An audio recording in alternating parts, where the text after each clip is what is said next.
سب کو انشاءاللہ آپ کے گفٹ گھروں پہ ڈیلیور کروا دیے جائیں گے۔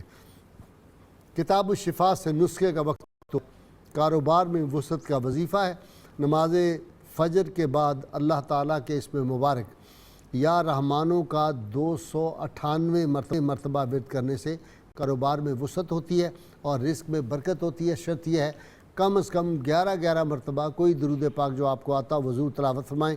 سیدنا علی المرتضیٰ شیر خدا فاتح خیبر رضی اللہ عنہ فرماتے ہیں، جب میں چاہوں کہ میں اللہ سے باتیں کروں تو نماز پڑھتا ہوں، اور جب میں یہ چاہوں کہ میرا اللہ مجھ سے باتیں کرے تو میں قرآن مجید کی تلاوت کرتا ہوں۔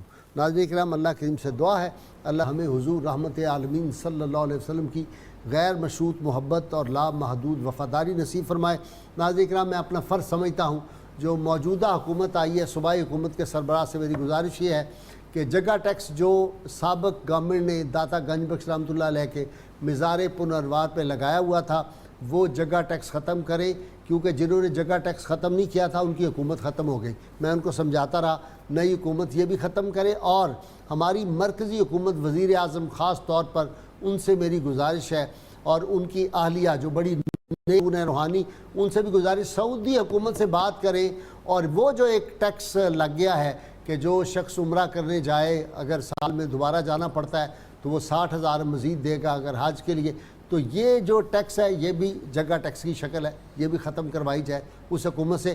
ہندوستان کے لوگوں پہ وہ ٹیکس نہیں ہے، امریکہ سے آنے والوں پہ نہیں ہے، برطانیہ سے آنے والوں کے نہیں ہے، پاکستان سے ہے، بنگلہ دیش والوں پہ بھی نہیں ہے، ملائیشیا والوں پہ بھی نہیں ہے۔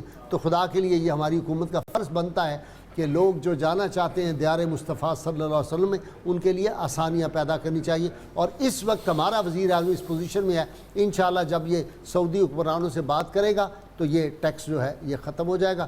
نعرے کے لیے تیار ہو جائیے تاکہ اس کے بعد ہم محمد زبیر جو بہت بڑے ہمارے ملک کے نعت خوان تھے، خورشید مرحوم ان کا نواسا ہے، اس سے تاکہ ہم نعت رسول مقبول سن سکیں۔ نعرے کے لیے تیار ہو جائے میرے تینوں مہمان۔ ناظرین سامعین، ہم مل کے نعرہ لگائیں، پاکستان کا مطلب کیا؟ لا الہ الا اللہ محمد رسول اللہ۔